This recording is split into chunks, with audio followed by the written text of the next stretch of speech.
Hi കൂട്ടുകാരെ, പുതിയൊരു വീഡിയോയിലേക്ക് എല്ലാവർക്കും സ്വാഗതം.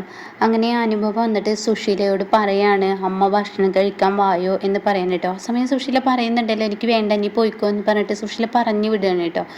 ഇതേ സമയം ചുടുവെള്ളം വേണമെന്ന് പറഞ്ഞിട്ട് അനുപമ സുശീലക്ക് ചൂടുവെള്ളം കൊണ്ടുവന്ന് കൊടുക്കുന്നുണ്ട് കേട്ടോ.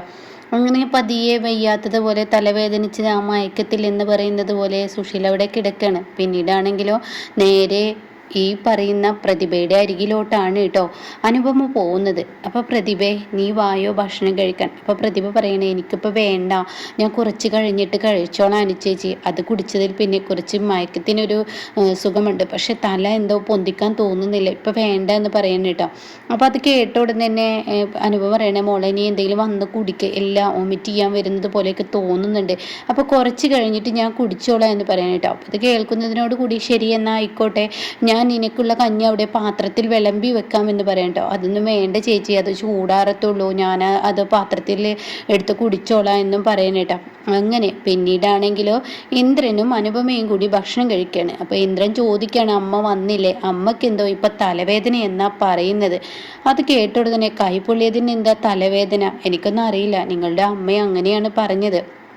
അപ്പം അതിലെന്തോ ഒരു പൊരുത്തക്കേട് ഇന്ദ്രന് തോന്നണം. അപ്പം ഇന്ദ്രൻ പറയണേ, അമ്മയെ മനസ്സിലാവുന്നില്ലല്ലോ. അപ്പോൾ അനുപമ പറയണേ, ശരിയാണ്, മനസ്സിലാവുന്നില്ല, അമ്മ എന്താ ഈ പറയുന്നത്, ഇപ്പോൾ ഒരു തലവേദന കേട്ടെ, എന്തെങ്കിലും ആവട്ടെ, നമുക്ക് എന്തായാലും ഭക്ഷണം കഴിച്ച് കിടക്കാൻ നോക്കാം. പ്രതിഭനെ വിളിച്ചില്ലേ, പ്രതിഭക്ക് ഇപ്പം വേണ്ടാന്ന് പറഞ്ഞത്, അവൾ കുറച്ച് സമയം കഴിഞ്ഞ് കഴിച്ചോളാം, അവൾ തന്നെ എടുത്ത് കുടിച്ചോളാം എന്ന് പറഞ്ഞു, അതല്ലെങ്കിൽ എന്നെ വിളിച്ചോളാം എന്ന് അവൾ പറഞ്ഞിട്ടുണ്ട് എന്ന് പറയാൻ കേട്ടോ. അപ്പോൾ ഇത് കേൾക്കുന്നതിനോട് കൂടി ശരിയെന്നും പറഞ്ഞിട്ട് അവർ രണ്ടുപേരും കുടിച്ച് കിടക്കുകയാണ് കേട്ടോ.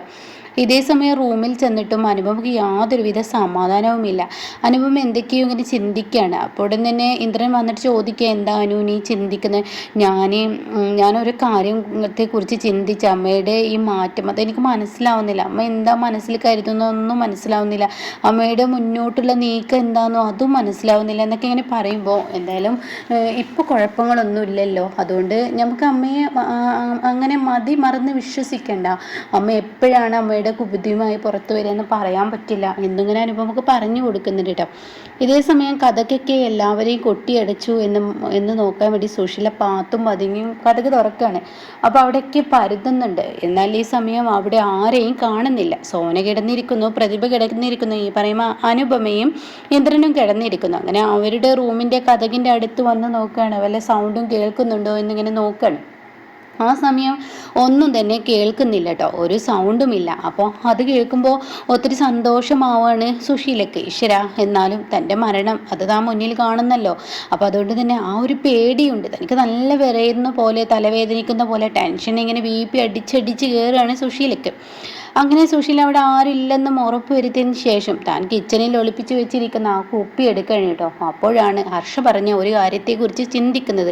അതായത് ഹർഷ പറയാണല്ലോ, ഈ പറയുന്ന ഈ പാത്രത്തിൽ എല്ലാവരും കഴിച്ചതിന് ശേഷം ബാക്കി വരുന്ന കഞ്ഞിൽ ആൻറ്റി കുടിക്കുന്ന കഞ്ഞിയിൽ മാത്രം പോരാ ആൻറ്റി ഈ വിഷം കലർത്തേണ്ടത്, ആ പാത്രത്തിലും കൂടി വിഷം കലർത്തി വെക്കണം, എങ്കിൽ മാത്രമാണ് ആൻറ്റി ഇത് ചെയ്തതല്ല എന്ന് എല്ലാവർക്കും ഉറപ്പ് വരുള്ളൂ.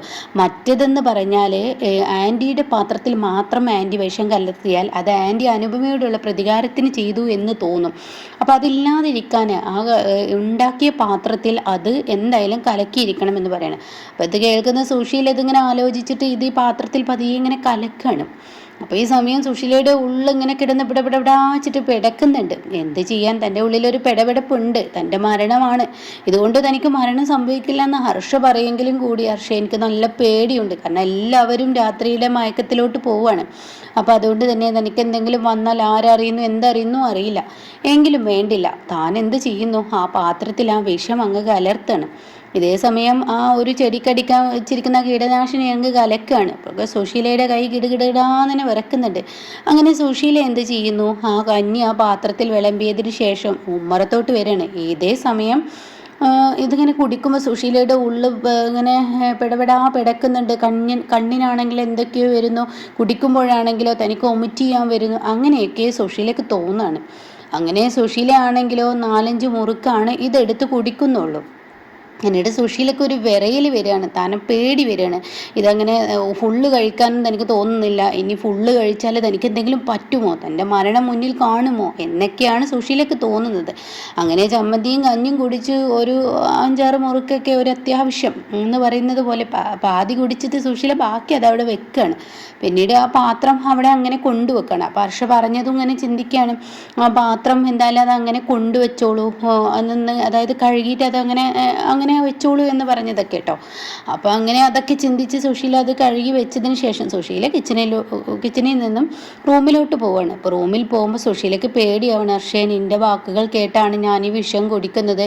എന്നാൽ ഇതിൽ ജയം ആർക്കാണെന്ന് പറയാൻ പറ്റില്ല. ഞാൻ ഇതോടുകൂടി തീർന്നു കഴിഞ്ഞാൽ തീർച്ചയായും തനിക്ക് പണി കിട്ടും, അത് ഉറപ്പാണ്.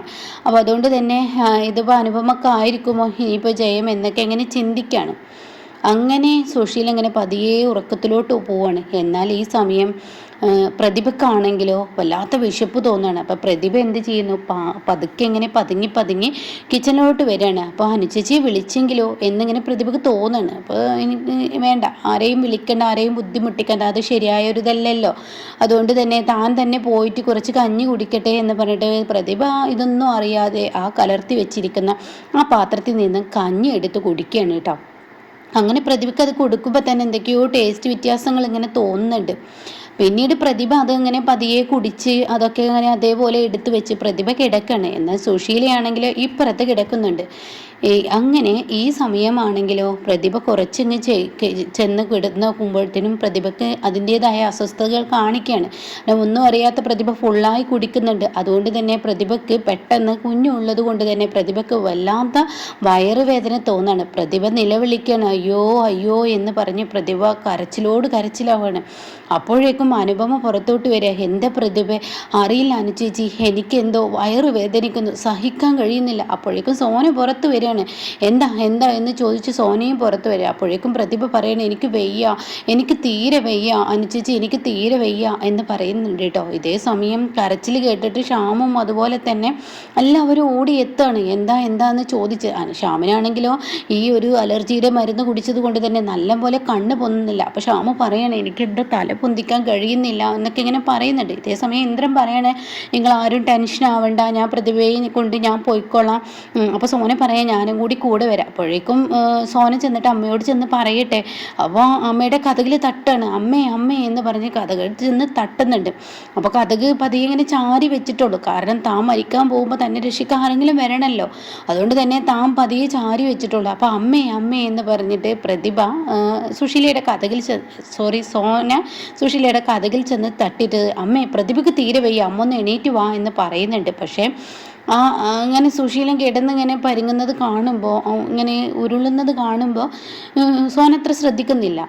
പ്രതിഭയ്ക്ക് സുഖമില്ലാത്തത് കൊണ്ട് ഓടുകയാണല്ലോ. അങ്ങനെ സോന പ്രതിഭയും അനുവും ഈ പറയുന്ന ഇന്ദ്രനും കൂടി അവിടെ നിന്ന് പോവുകയാണ്. പിന്നീടാണെങ്കിലോ തനിക്ക് സഹിക്കുന്നില്ല, പ്രതിഭ കരയാണ്, നിലവിളിക്കുകയാണ്.